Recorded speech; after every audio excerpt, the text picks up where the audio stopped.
Good morning, America. For our viewers in the West, the president lashes out at the Pope. Iran peace talks fall apart. Prices surge for one supermarket favorite. And Rory McIlroy crushes the Masters. Breaking news. Pope Leo responds after President Trump lashed out at the pontiff overnight. I'm not a big fan of Pope Leo. Over his criticism of the war with Iran. I have no fear of the Trump administration. This morning, more of the Pope's message to the president and the world. As tensions rise over the Strait of Hormuz, after peace talks with Iran fell apart over the weekend, President Trump says the U.S. will now blockade the critical passageway as both sides threaten to escalate. Plus, how the new threats will impact oil and gas prices. Breaking overnight, one of the leading candidates for governor of California suspending his campaign. Congressman Eric Swalwell responding to allegations of sexual assault and misconduct. Mission complete. A perfect bullseye splashdown. The Artemis II crew celebrating their historic homecoming with the families and their newfound family. We are bonded forever. NASA Administrator Jared Isaacman joined us live with what's next. Decision Day. The husband of the American woman missing in the Bahamas set to learn if he'll be charged in her disappearance or released. I want people to know that there's two sides to every story. What her mother is telling us. New overnight, Britney Spears in rehab, just over a month after her arrest. Throwing tomatoes, why prices are surging and how high they'll go. Meet the man hitting the high notes underground with a voice from the heavens. I am on my way. I can go the distance.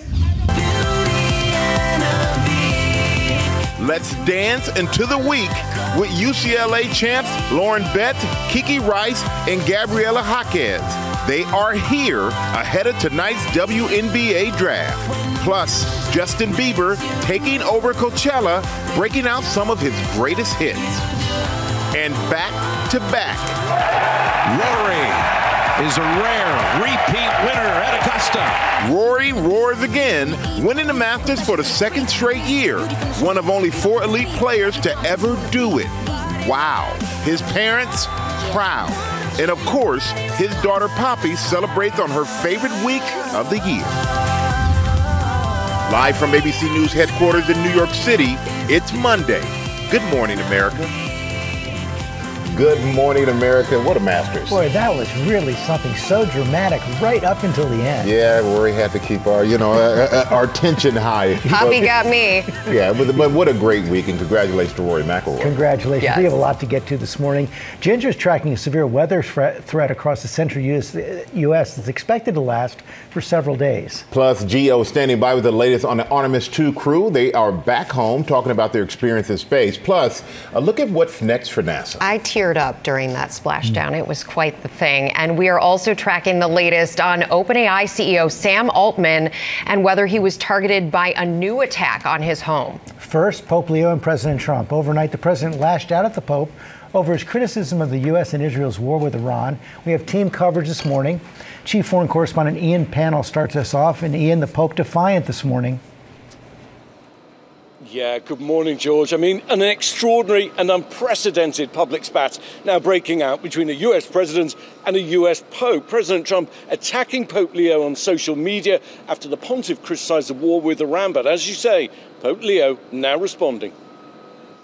Overnight, President Trump lashing out at Pope Leo on Truth Social, calling the first American Pope weak, saying, "I don't want a Pope who thinks it's okay for Iran to have a nuclear weapon, and I don't want a Pope who criticizes the President of the United States." I'm not a fan of Pope Leo. The Pope is on his third and longest trip since the start of his papacy, traveling to 4 countries in Africa.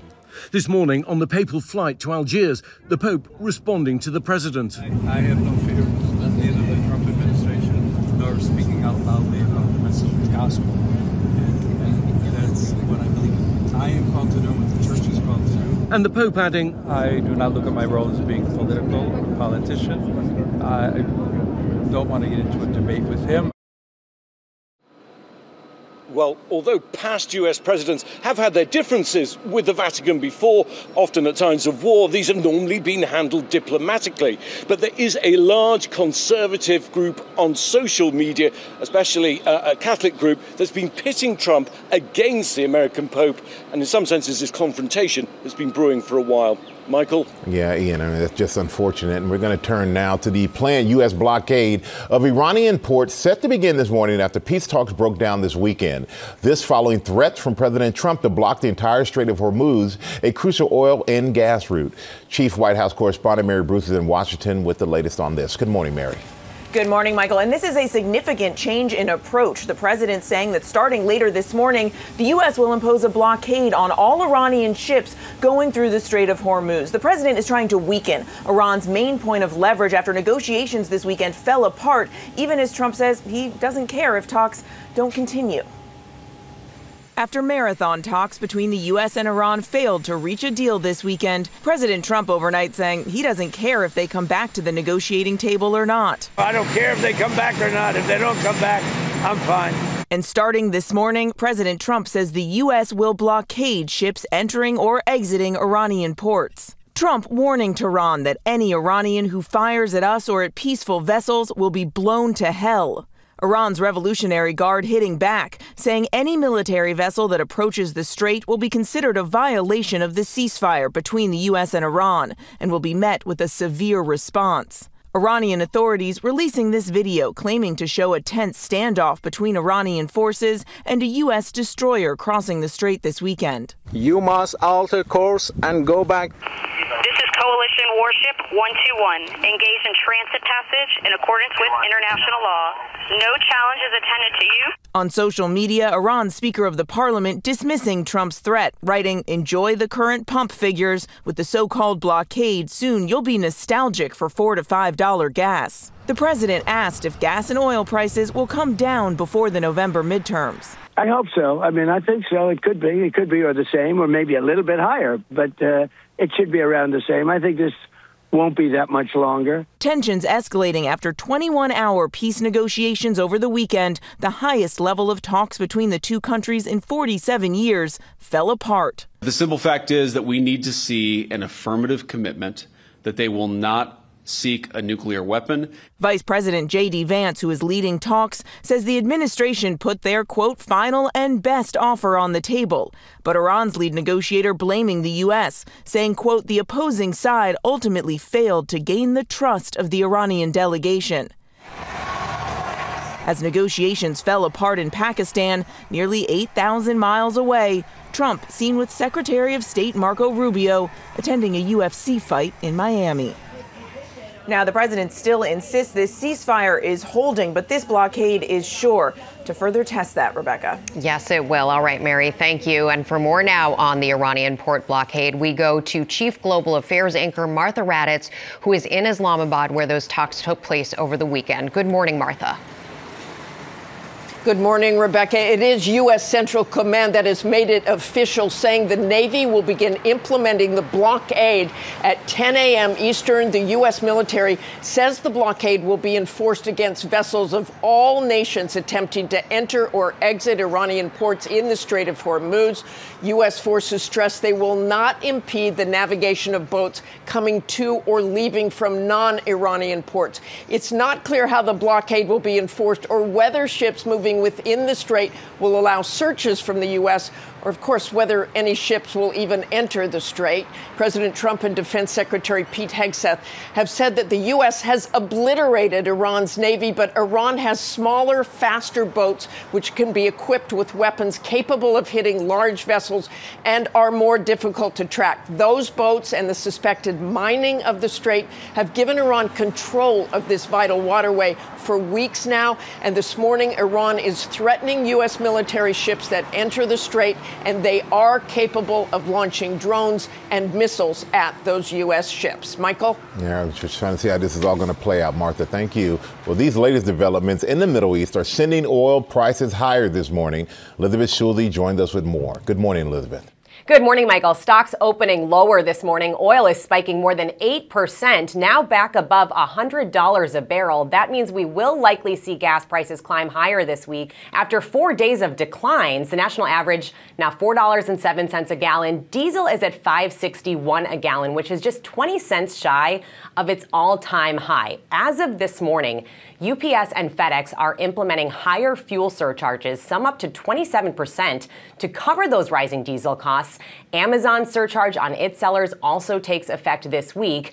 And European airports are now warning that they could face shortages of jet fuel if the Strait of Hormuz does not open in 3 weeks. These surging fuel costs are showing up across the economy. Inflation is now at its highest level in nearly 2 years. Moody's Analytics says the typical household is spending an extra $233 per month compared to last year because of inflation. And if oil stays at this level for a year, that would add on another $1,400 in gas and diesel costs, George. Yeah, those increases are hitting hard. Okay, Elizabeth, thanks very much. We're going to go back overseas in a major defeat for President Trump's closest ally in Europe.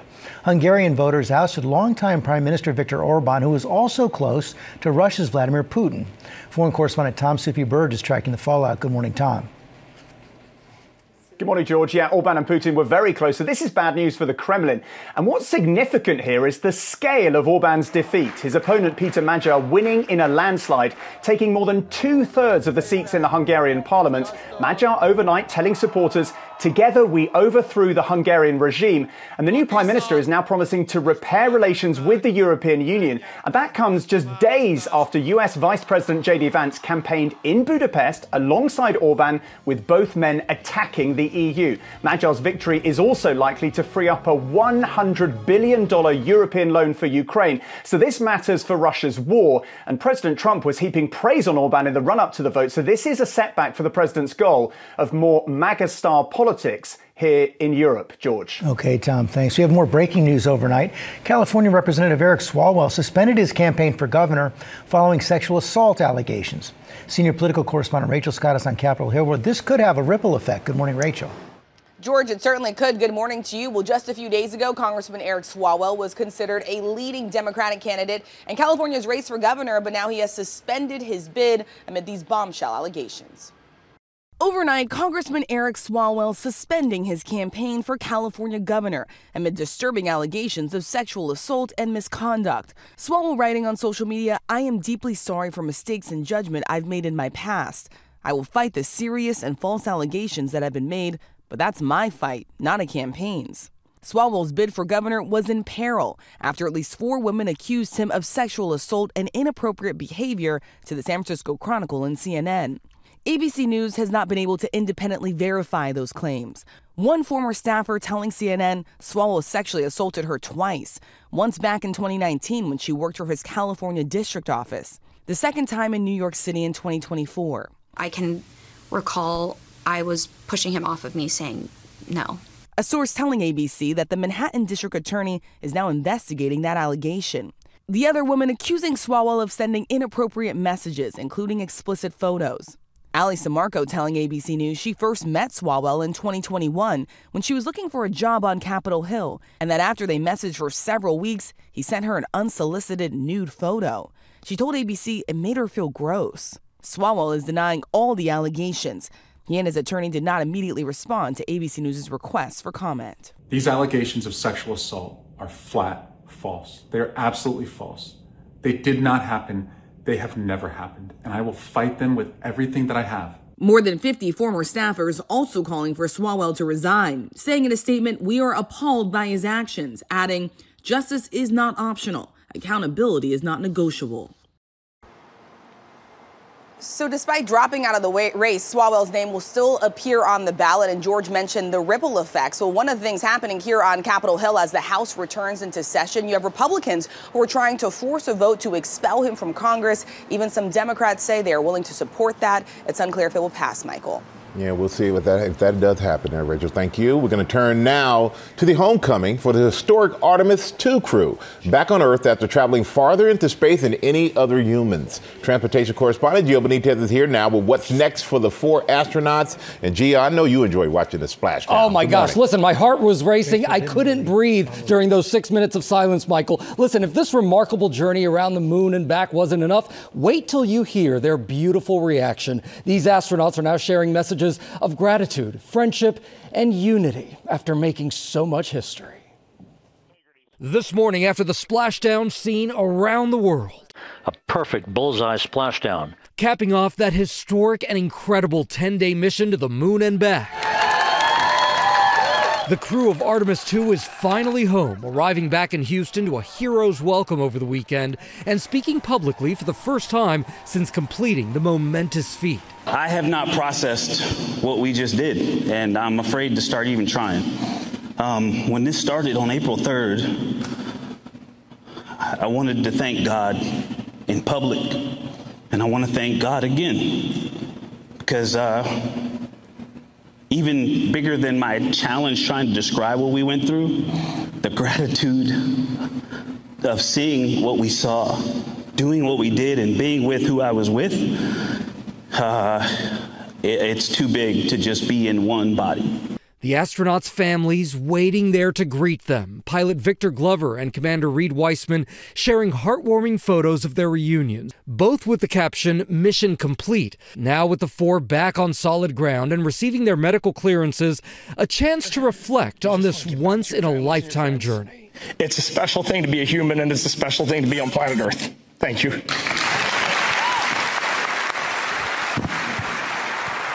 Oh, it sure is. And it wasn't just the crew's human family and friends who welcomed them back to Earth. Take a look at who's looking out the window of the USS Martha there during the recovery. Yeah, that's an alien, an inflatable one, of course. Social media spotted the visitor.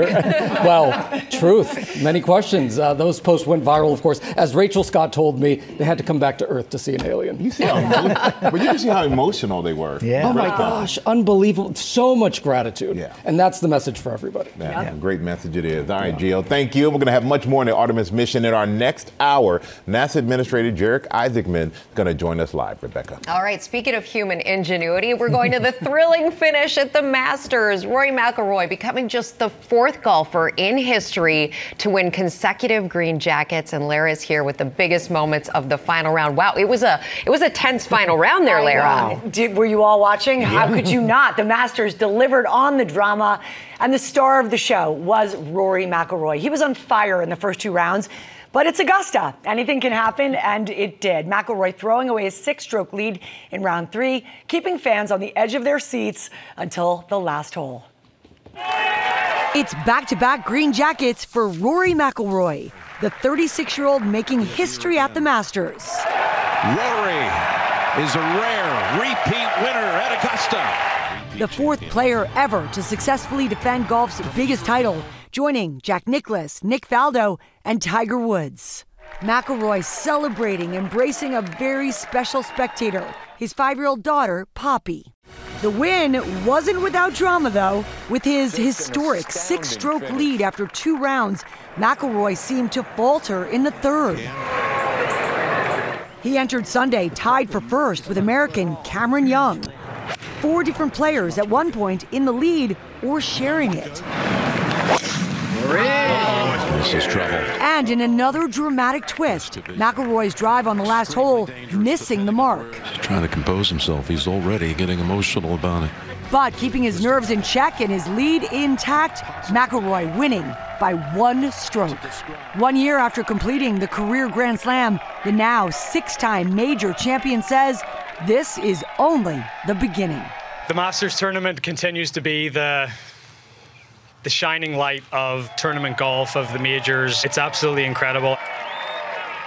And And so McIlroy keeps the green jacket for another year. It's not only his favorite major. Roy says it's his 5-year-old Poppy's as well. He's not sure, though, if it's the tournament or the all-you-can-eat ice cream that they offer I think it's the ice cream. I think we know the answer, but boy, do we love watching that. Yeah, it's fantastic. Magic. Congrats to him. We had the same exact first congratulations. I thought he was going to miss that one incher. At the end, I missed it. Yeah, but a little nervous. He's Rory. Yeah. Congratulations to him. Thank you, Lara. Coming up, the stars of the UCLA women's basketball team are here live, fresh off their historic NCAA championship win and ahead of tonight's WNBA draft. Plus, Britney Spears checking herself into rehab, what we know this morning. And Victor Oquendo has the latest from the Bahamas on the American woman who disappeared. Victor. We are outside of the Central Police Station where Brian Hooker is being held. His attorney reached out to us this morning with an update. We'll have the latest on the case. It is a busy start to the new week. We'll be right back. I will find my way. I can go the distance. I'll be there. Welcome back to GMA. What a voice that is. And that's a man who has kept a secret talent under wraps for quite a while. Until now, Lyra will have much more on Kyle, known as the sewer singer, ahead in pop news. But what a voice. What a voice. Incredible voice. He needs a better nickname. Let's go to Will for the headlines. Good acoustics there, too, George. Good morning. Good morning, everybody. We do begin at 7:30 with a teachers' strike tentatively avoided in Los Angeles for now. The second largest teachers union in the country reached a tentative agreement, but a third union must reach an agreement to avoid tomorrow's planned strike. If approved, teachers' pay in the second largest school district in the country would rise by 13% to $77,000 a year for new teachers. The school superintendent was not involved in these talks because he's under an FBI investigation. And authorities are urgently looking for answers after a woman was found dead near a popular trail at Big Sur National Park in California. The death being treated as suspicious by the Monterey County Sheriff. The woman was discovered by a group of hikers, but has not yet been identified. An autopsy is being performed. And a Pennsylvania doctor got something of a birthday gift on the job. He delivered 2 sets of twins. Dr. David Ream says twins are always a little bit more exciting to deliver. Just so happens the woman who delivered him 34 years ago was there to help him celebrate. George? Okay, thanks very much. We're going to turn now to the disappearance of the American tourist in the Bahamas. Her husband is being held by police who have until tonight to charge him or set him free. Victor Oquendo's in the Bahamas. Good morning, Victor. Good morning, George. Brian Hooker has been in custody since last week. We have just learned through his attorney, police have requested another interview with him as we wait to learn if he will be charged or released. More than a week since American Lynette Hooker disappeared in the Bahamas, this morning her husband Brian is in police custody, waiting to learn if he'll be charged or released. Hooker, who was arrested Wednesday, maintaining his innocence. The 59-year-old telling authorities they encountered bad weather while riding their dinghy to their sailboat off Elbow Key. He says Lynette fell overboard along with the boat keys and was swept away by a strong current. Brian washing up on Marsh Harbor, where he reported his wife missing. Search crews scouring the area for days. So far, no sign of the 55-year-old woman. Brian's attorney says police questioned him for 3 hours on Friday. He was overwhelmed, he was upset, and he kept reiterating that I need to know what's happening with the search for my wife. Brian's friend, Daniel Danforth, sharing these Facebook messages he says he exchanged with Brian about Lynette's disappearance. Brian writing, "The wind blew me away from her, and she swam towards the sailboat, and we lost sight of each other pretty quickly." The couple all smiles in their boating videos, but new details from friends and family allege a more volatile relationship. Lynette's mother speaking with ABC News. I want people to know that there's two sides to every story, and it goes back before 2015. ABC News obtained a 2015 police report detailing an alleged domestic incident between him and Lynette. Both accused each other of assault, but Lynette was identified as suspect and Brian as victim. The report noting that Lynette had no visible injuries, but that Brian had a bloody nose. Taking Lynette into custody, ultimately, neither faced charges. I will tell you that a month ago, almost to the day, my daughter called me and she was crying. And she said she couldn't take any more, and now she's gone. Brian's attorney calls today decision day for Bahamian authorities, saying they either have to charge or release him by tonight. Guys?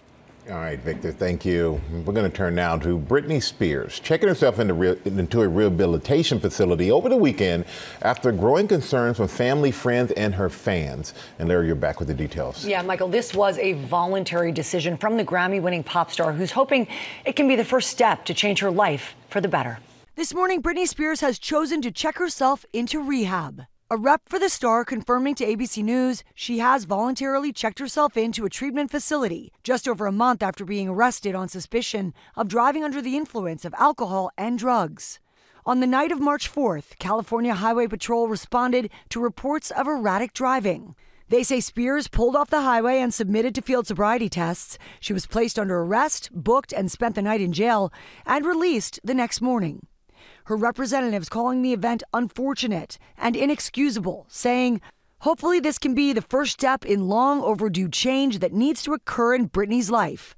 Her boys are going to be spending time with her. Her loved ones are going to come up with an overdue, needed plan to set her up for success for well-being. In the weeks since her arrest, Spears has been posting images with her two sons, 20-year-old Sean Preston and 19-year-old Jaden James, whom she shares with ex Kevin Federline. The caption of one of those posts thanking the public for their support, adding that spending time with family and friends is such a blessing. And Spears is doing court next month for her March DUI case. We are all wishing her the very best. Oh, yes, we are. All right, Lara, thank you. Back with the countdown to tonight's WNBA draft. We're joined by three of the biggest prospects. Lauren Betts, Kiki Rice, Gabriela Jaquez are fresh off their historic national championship win with UCLA. Yes, welcome. So I can only imagine, we're just going to toss this up to all of you. How great has the last week been? No, it's totally been fantastic. I mean, super busy, a lot of stuff going on, but we've just been so grateful to have so many really cool opportunities, appearances, fun media things, and just enjoying the last few weeks with each other. Mm-hmm. Oh, y'all are very restricted here. Okay. Well, the crazy thing is all 6 seniors from your team are expected to be drafted in the first or second round. That has never happened in the history of the WNBA, which is amazing. And Kiki and Gabriella, you both have played together for your 4 years in college. Yeah. How is it going to feel to hear the other's name called tonight? And how's it going to feel to play against each other on different teams? I know. I think that we're just super excited, super proud of everyone. The fact that we can be there supporting each other in person, not only just like it's our draft too, but like our best friends. And so that's going to be super special. And yeah, I think it is going to be a little different to play Kiki. It's going to be a little weird because we played with each other for 4 years now. We also live together, and so we won't be living together anymore. So it's going to be a lot of adjustments, but you know, that's life. New roommates. Yeah. Coach Corey Close talked to us last week. What an inspiration. What an incredible leader. Yeah. What is the best advice she's given you along the way? Oh, she writes it at the top of every single practice plan, but it says struggle and joy. And I feel like, you know, that's a big lesson that we learned throughout the season, and why we were so amazing is because, you know, while we were competing with each other and holding each other accountable and making each other better and winning games, we were also just like enjoying the journey and just having fun with each other and making memories. And I feel like, you know, we all talk about it, but this is our favorite season that we've had just because of all the special moments that we had together and just, you know, winning national championships. It bonds you together, I can tell you that much. It does. Some of the special moments involve some dance. We're going to see some Anything new coming up today?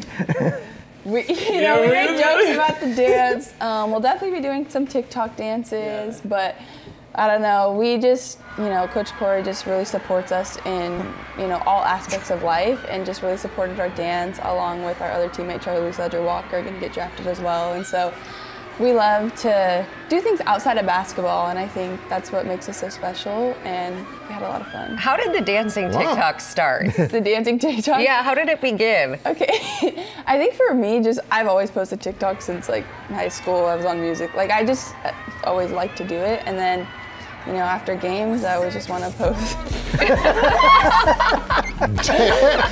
Yeah, I don't really know how that came about. I mean, I just liked the song. It was kind of a trending song at the time, and then the fans just liked it, and they were just like, I can't wait till the next one, so.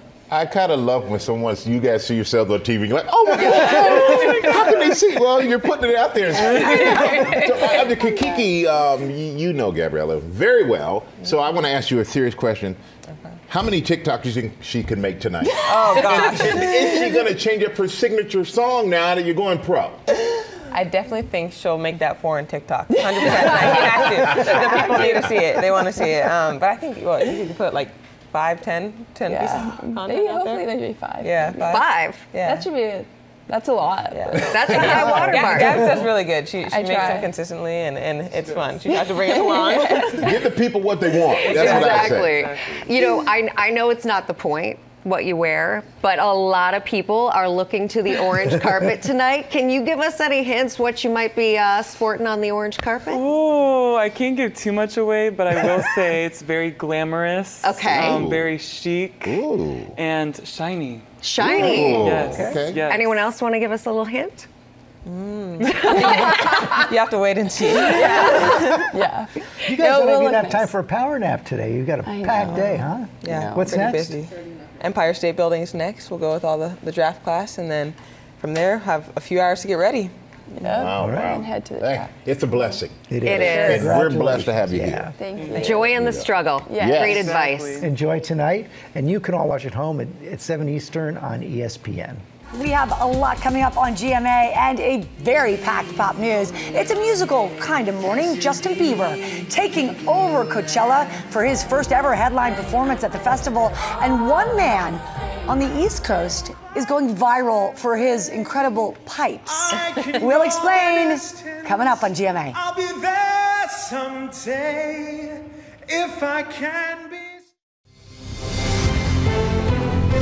Good morning, America. It's 8 a.m. Security scare at the home of artificial intelligence CEO Sam Altman for the second time in 2 days. Gunshot fired from a car hitting the OpenAI CEO's house. This after a Molotov cocktail was thrown. We have the latest on the investigation. This morning, Beverly Hills 90210 star Jenny Garth is live. I've made my choice and I choose me. I hope you understand. Her revealing new memoir inspired by that famous scene, recounting what her time on the show was really like, navigating divorce, miscarriages, a stint in rehab, and how she bounced back. And they love Deals and Steals. I am GMA Deals and Steals' biggest super fan. I am one of your biggest Deals and Steals fans. I'm always buying from Deals and Steals. We're kicking off Superfan Week, meeting Deals diehards from all around the country. This morning, Nicole from New Jersey is here with Tori, along with big bargains you don't want to miss. And they're saying, Good morning, America! Live from ABC News headquarters in New York City, it's Monday. Good morning, America.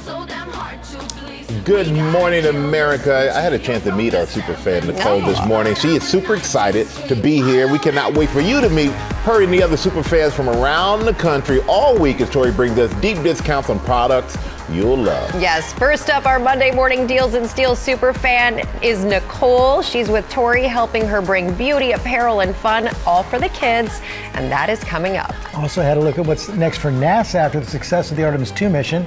NASA Administrator Jared Isaacman is going to join us live.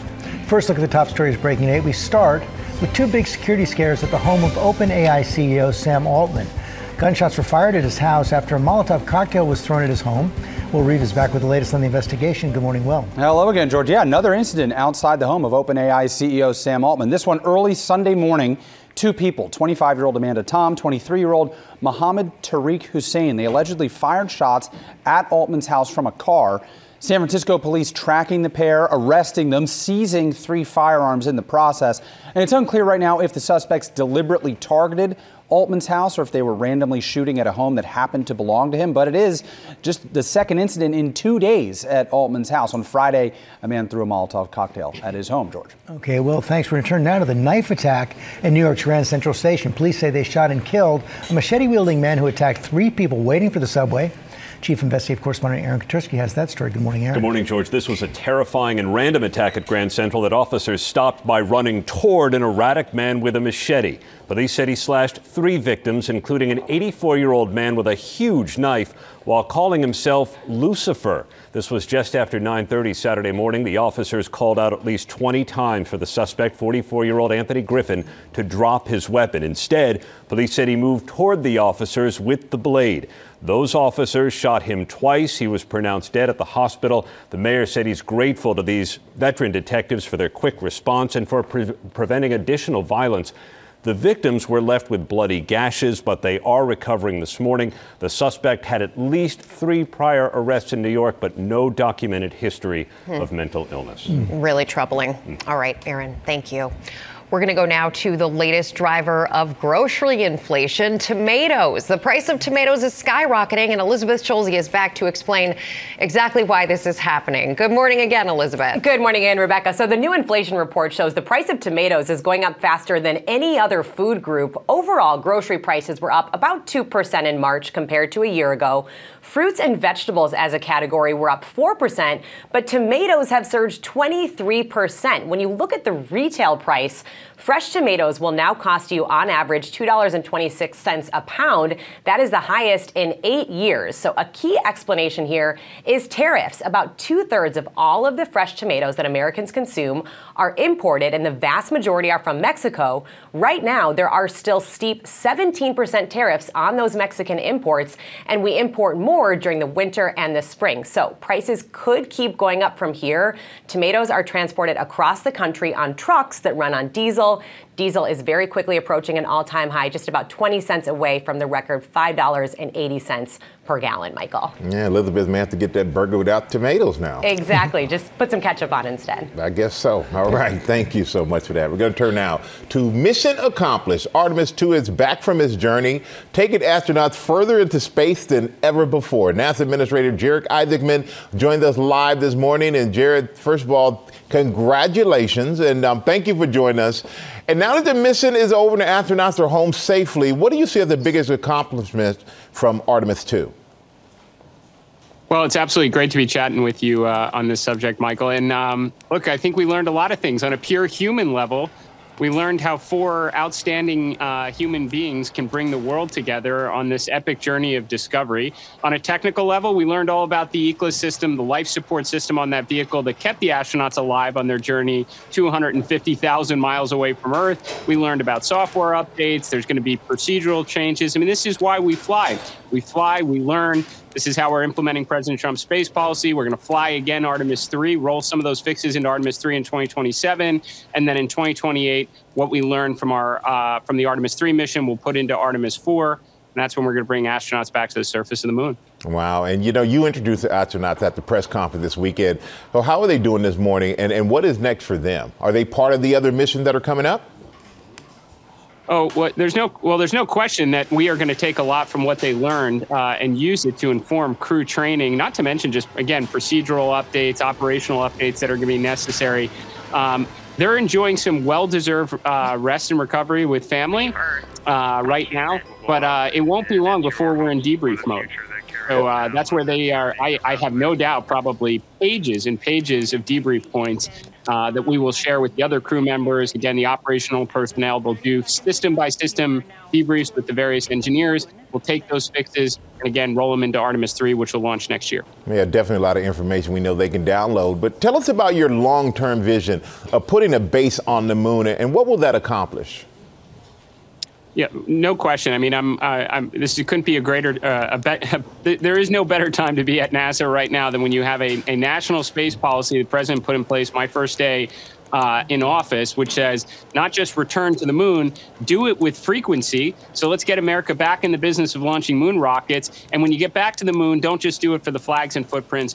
Build the base, establish the enduring presence for all its scientific value, to be the technological proving ground for all the skills we're going to have to master to someday send astronauts to Mars and bring them back home safely. And we have the resources to do it under the Working Family Tax Cut Act. So we got the mandate, the resources. We have a successful mission, Artemis 2, under our belt. We are just getting going. Well, Jared Isaacman, thank you so much for joining us. We're so happy that the mission was successful, and we saw how emotional the astronauts were when we saw their interviews yesterday. And we really appreciate you taking your time and explaining all of the things in space to us here on our show. Thank you.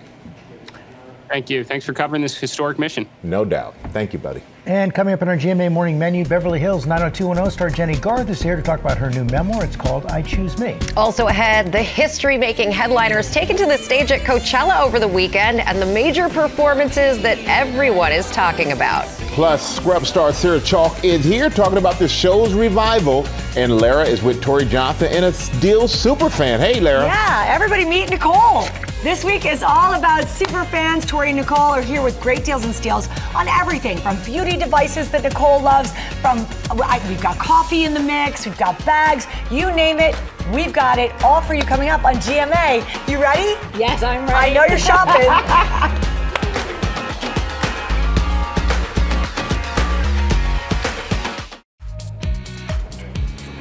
And we are back with our GMA cover story. Beverly Hills 90210 star Jenny Garth has a new memoir called I Choose Me, Chasing Joy, Finding Purpose, and Embracing Reinvention. Welcome to GMA. Yay. Great to have you here. Thank you so much for having me. I love the origin story of this title. It comes from a line in Beverly Hills 90210. It does. In 1995, Kelly was faced with the decision to choose between Brandon or Dylan. You're fans of the show. I remember this moment. I was there with you. That's an impossible choice. And in that moment, she so eloquently said, I choose me, which is a line that Jessica Klein wrote for my character. And I didn't really understand the impact of it at that time, at that young age, you know. Yeah. But now, as I look back on my life at this stage, it really started to resonate with me on a different level. And I realized that is a message that was so important to so many young women at that time who didn't realize they had a choice, that they could ever choose themselves at any given moment. And I think we forget that as we get older. I think it's our turn to so true. I love that story. Go back to that messaging. And you're very candid in this book about some of the most vulnerable moments in your life. In showing a side of yourself that people had never seen. You talked about the ending of a marriage. You talk about miscarriages, your time in rehab, on top of your mental health. So why is it so important for you to pull the curtain this far back for people to see? Yeah. I think so often we look at other people's lives and we imagine them having it all together. We imagine that they're so much different than us. But there is such a commonality in us as humans just trying to navigate this human experience. And I really wanted to share my story because I have a deep desire to help other people feel less alone.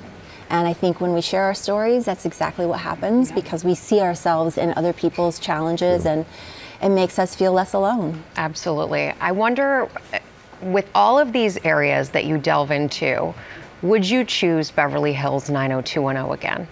Is it something you would choose to do? You better say yes. But That's all I'm saying. given all the things that it opened up, I absolutely would. I would choose to go back and do it all over again exactly the same way. That makes me happy. You would? Yeah, I mean, it's opened doors for me in ways I never imagined. It gave me a beautiful life, a beautiful family. You know how one little decision can just change the trajectory of your whole life. Yeah. But I think that I made a pretty good choice in being on that show. I loved you talk about Luke Perry and your relationship. I know for all of us fans of the show, that was really nice to learn, you know, your relationship and the depths of it. It was really a unique relationship. We all had such wonderful relationships, though, the whole cast. And it's interesting when you work with someone that young, you know, when you're that young in your life, we will forever be connected till the day we all die. Like when, you know, when somebody mentions one of us, the picture of all of us pops up, the whole cast. So whether we like it or not, and I know we all actually do love it, we are connected forever. One of the things you do in the book is encourage people to ask this question, what do I want now? Yes, I think we come to a place in our lives. I know for me, I did at 50, I started to really wonder, what is my purpose? And I would see other people living out their purpose, and I thought, when am I going to figure out mine? So I really had to take a moment and look back at my life, the highs and the lows, and that's what I kind of do through this book in order to get to the point now where I am truly comfortable in all the choices that I've made, and I've learned from every single one of them. So my desire to just help people be introspective sometimes and take a look back. And I always say stop pointing the finger and start pulling the thumb, because we have an active part in how our life turns out, and we get to choose what we want. Do you ever think about how different it would have been if you were doing 90210 now with social media and all that attention on your life? That would be a very different experience. We were so lucky to have just that, you know, privacy, I guess, a little bit more, but it would be a very different show. I think it would have even spread it wider, though, because, you know, it's such a beloved 10 years of people's lives. Our kids are still watching. We grew up, You're still a rock star. And when I meet people, I'm like, they say, I feel like we grew up together. I say, we did grow up together. Yeah.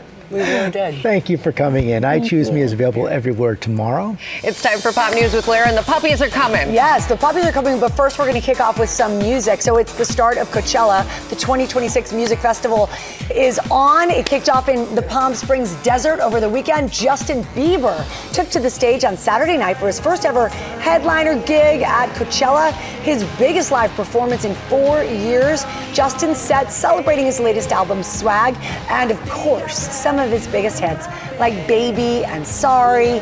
Early reports indicating he may have drawn the biggest audience in festival history.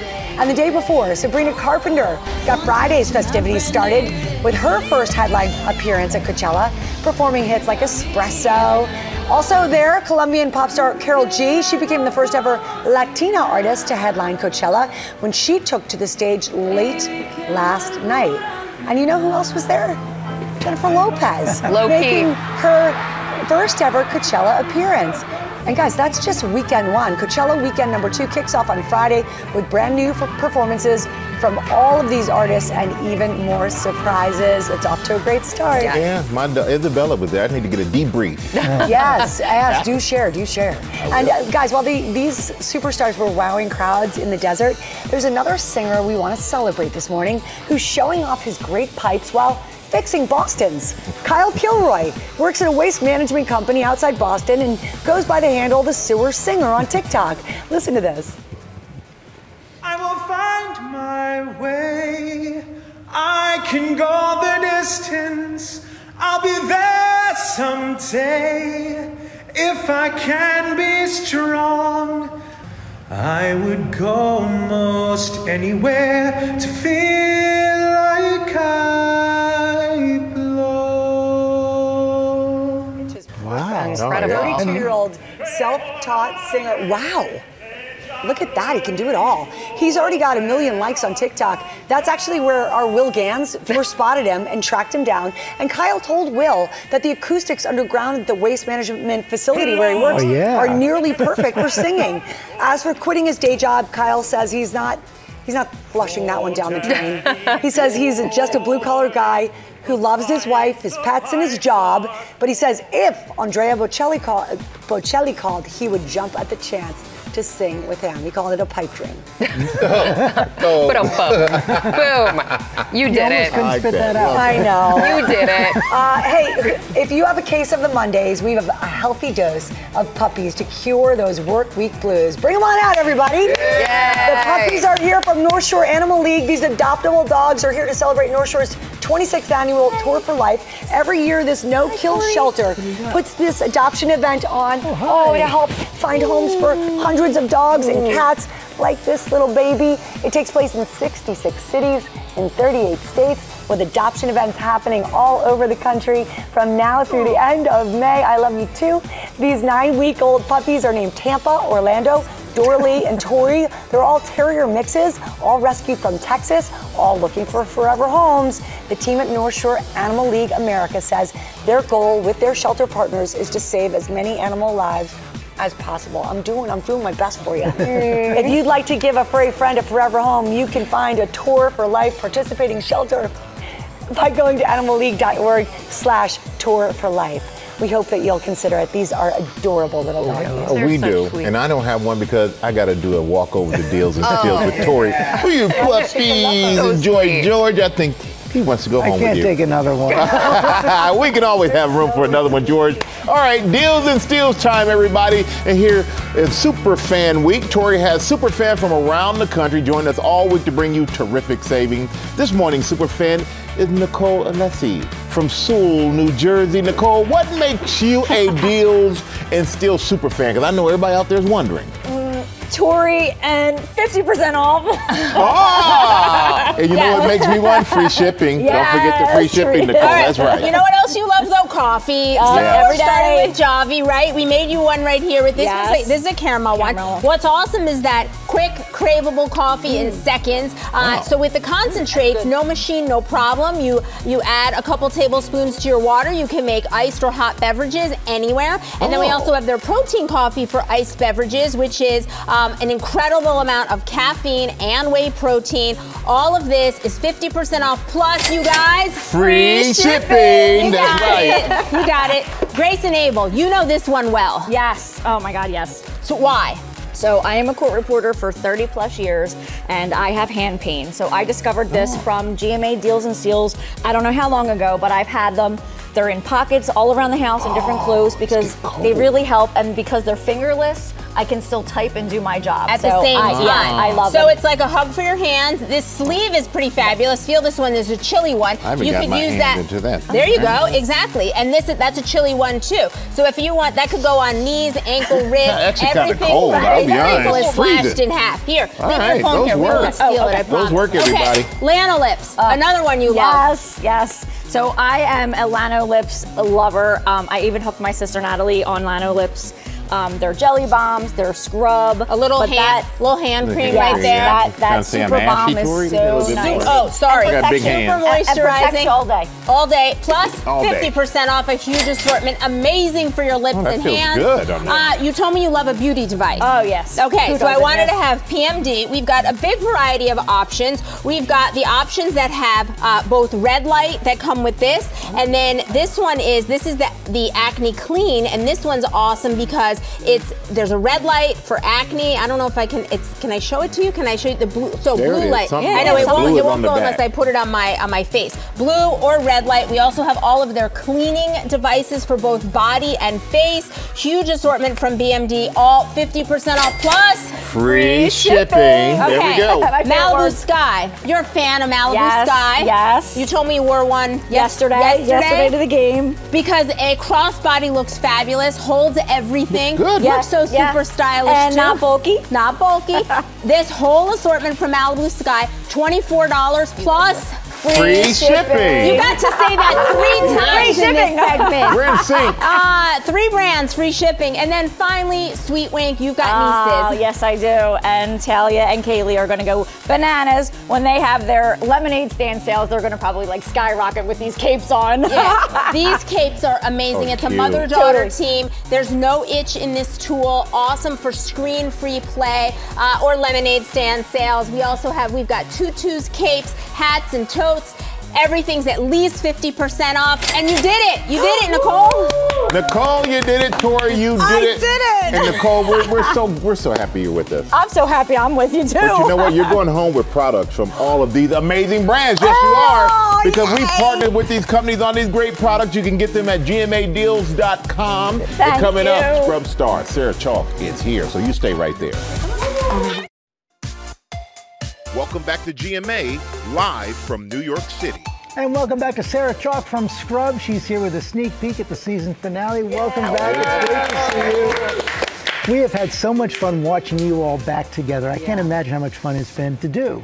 Oh, it's insane. I mean, we all felt so lucky the first time around. And I think we knew how lucky we were, but then you go away and you have your lives and your jobs and you come back together. I mean, we've known each other 25 years and we actually all continue to hang out and go for dinners and do trips together. I mean, we grew up on that show. My little sister taught Donald's son how to walk.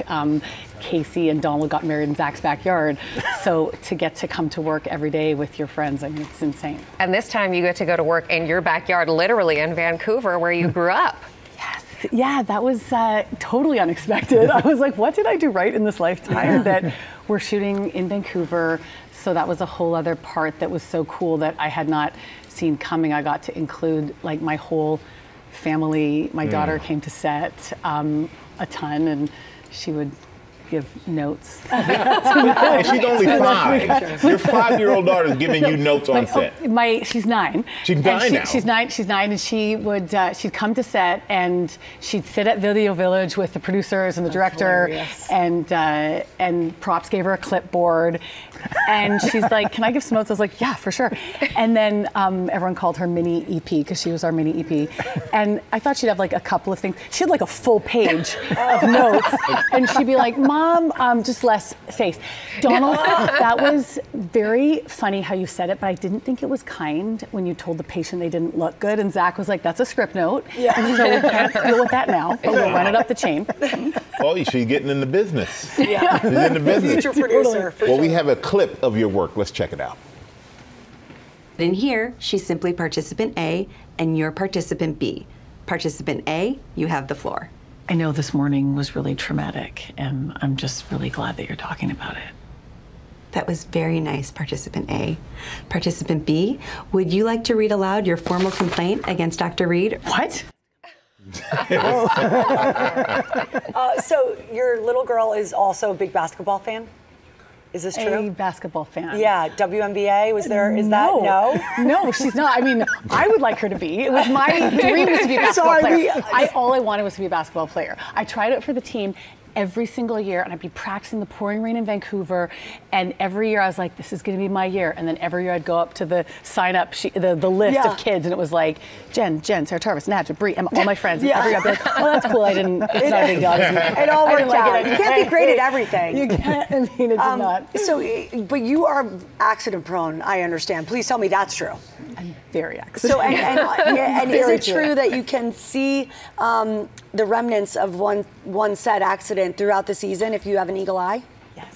Yes. So the couple days before we went back to shooting, Zach told all the new kids, like, Chalky's going to injure herself every day. And the day before I did break my finger. And so in many of the first episodes, my fingers are broken and buddy taped together. So I have this, like, that's kind of how they're sitting all the time if you look close. In case they bring back Star Trek, you're ready to go.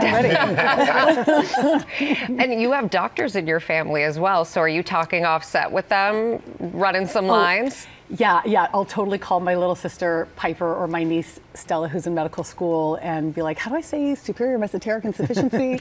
That was impressive. Oh, thanks. It's totally like learning a different language with the medical jargon. I feel like people would forgive you because the show is just so stinking funny. You know, it's all right. Even if you didn't get it right. Even if you didn't get it right, it'd be fine. I say, I love it. Thank you for coming in. The Scrubs season finale airs Wednesday at 8 p.m. Eastern on ABC. Streams the next day on Hulu and Hulu on Disney+.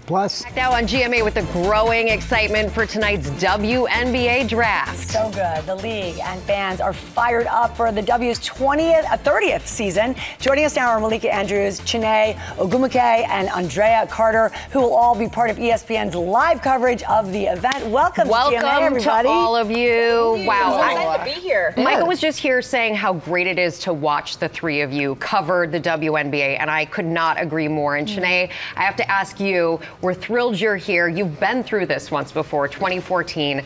What are these women going through right now, and what were you going through back then? There's a picture. I was hoping you would get a goodness, a throwback. My goodness, it's my baby Chiney, baby Nene. It's honestly the most magical moment of your life. It's a moment you're working for ever since you were a little kid, ever since the first time you pick up a basketball.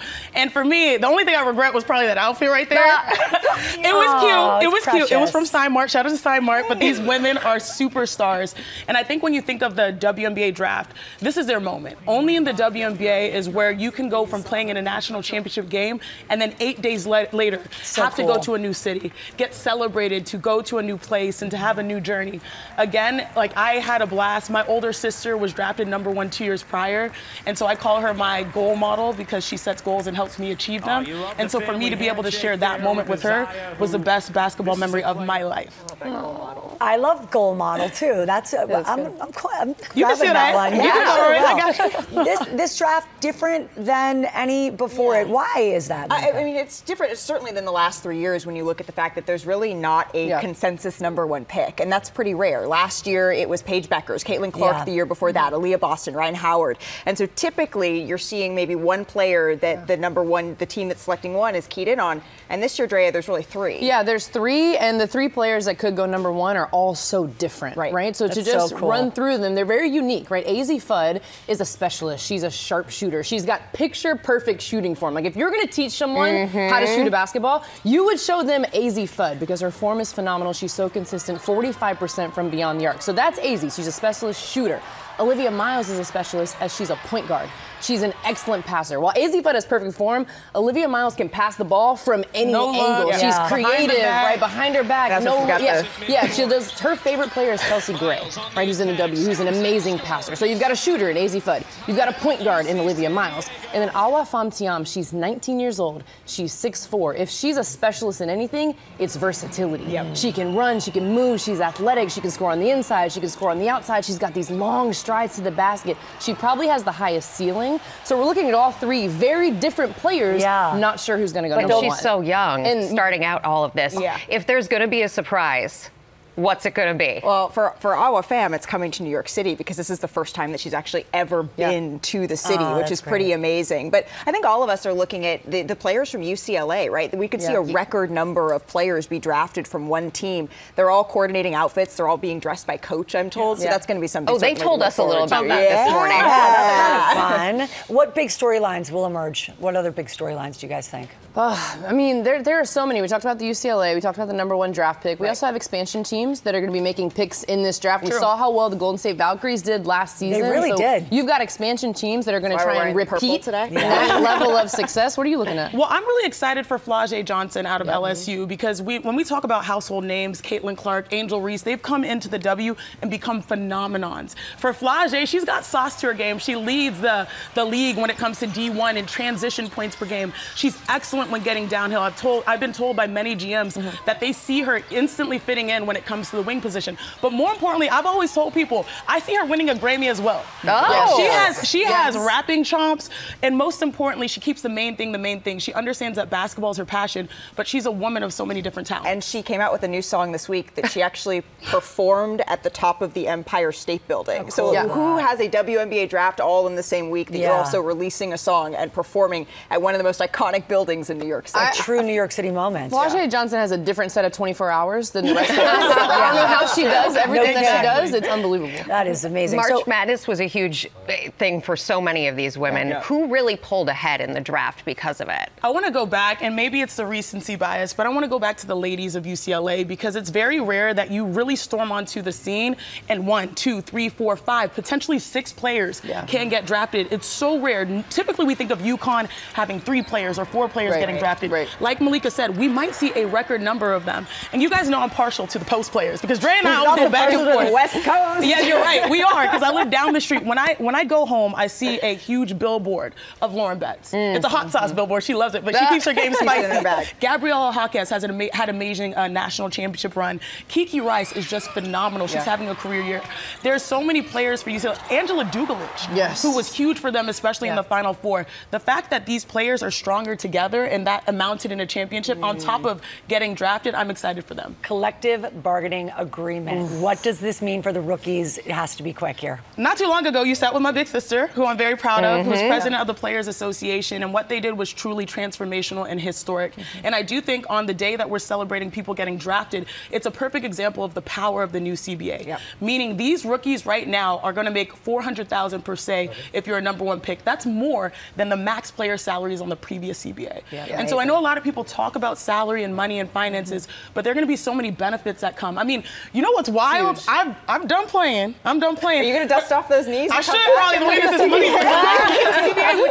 But I'm even getting a check because they thought about taking care of the veterans, those who have paved the way. Here, here. So this CBA was truly amazing. It is such historic and such a It's the right time and the right place for it, and we are so excited to see all of you covering Big all of night. it. Big night, Malika, Shanae, Andrea. Thank you so much. It's great to see all of you, and you can tune in to the WNBA draft tonight starting at 7 p.m. Eastern on ESPN. Let's go to Ginger. Thanks, Rebecca. I love all the energy over on the couch. But this morning, I've got some good news for you. You have the chance to win the trip of a lifetime. Our friends at National Geographic are launching their Earth Month sweepstakes.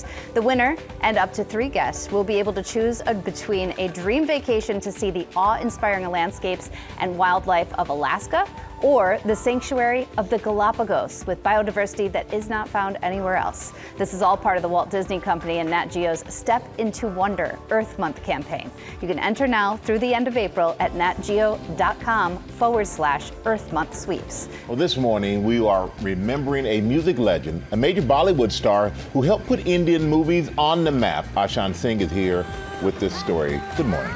Morning, Michael. The global music community and fans of Bollywood all over are mourning the loss of a giant this morning as we say goodbye to one of the greats, Asha Bhosle. With her golden voice, more than 12,000 songs, and an extraordinary career spanning over 8 decades.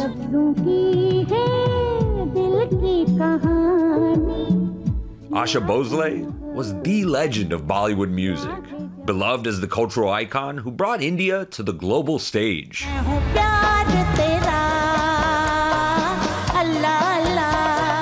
remarkable legacy, preserved across the hundreds of films she lent her voice to as a playback singer. It's Bhosle you hear across the faces of these various actresses.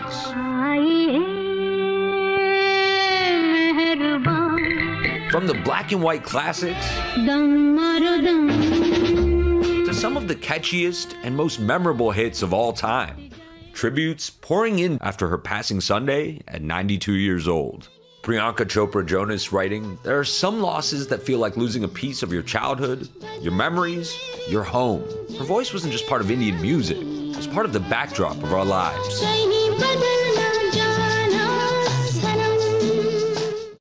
And guys, Priyanka wasn't exaggerating when she said Bhosle was a backdrop to life. Her voice is the soundtrack of the memories of so many South Asians worldwide. My first concert was actually an Asha Bhosle show with my parents and grandparents back when I was 7 years old. Some sense of just how big a deal she was. Yeah, I mean, just it doesn't get more iconic than Bhosle. 8 decades, she's been spanning generations of Bollywood music. My great-grandparents, my grandparents, my parents, and then me and my sister. It's unbelievable. We grew up listening to her music. Incredible contribution. She will forever. Ashan, thank you. Thanks, man. Coming up next, we have a performance from Beaches, a new musical. When we come back, it's out now on Broadway, so you stay right there. Back now on GMA, yes! We've got a great performance from a hot new show on Broadway and a very excited audience. As you can hear, Beaches started as a best-selling novel, as you know, became that hit movie we loved, and now it's getting new life as a musical at the Majestic Theater here in New York. Jessica Vosk, our friend, plays Cece Bloom. She's here to perform a song made famous by none other than Bette Midler, Wind Beneath My Wings. Tickets on sale now. Jess, take it away.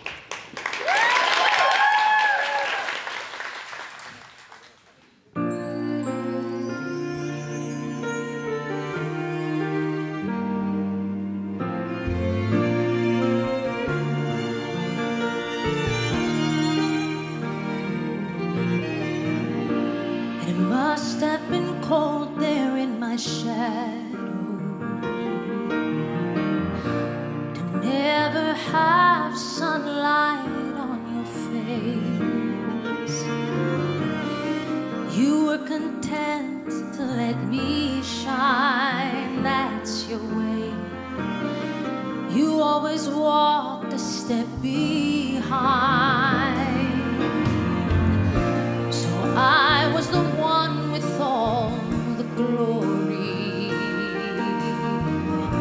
while you were the one with all the strength.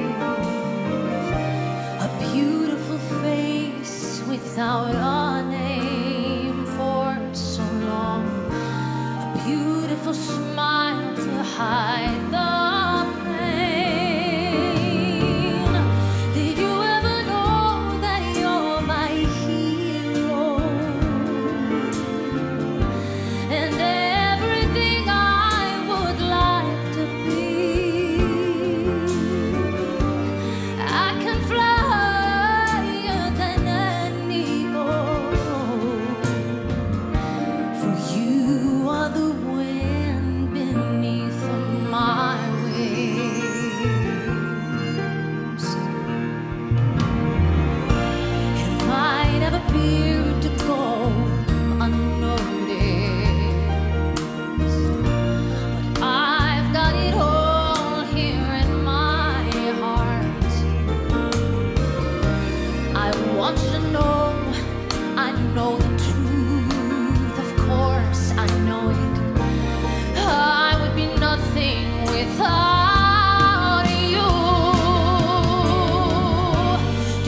And how about a big thank you to Jessica Voss from Beaches for that terrific performance. Have a great day, everybody. Yeah, we'll see you tomorrow. Bye.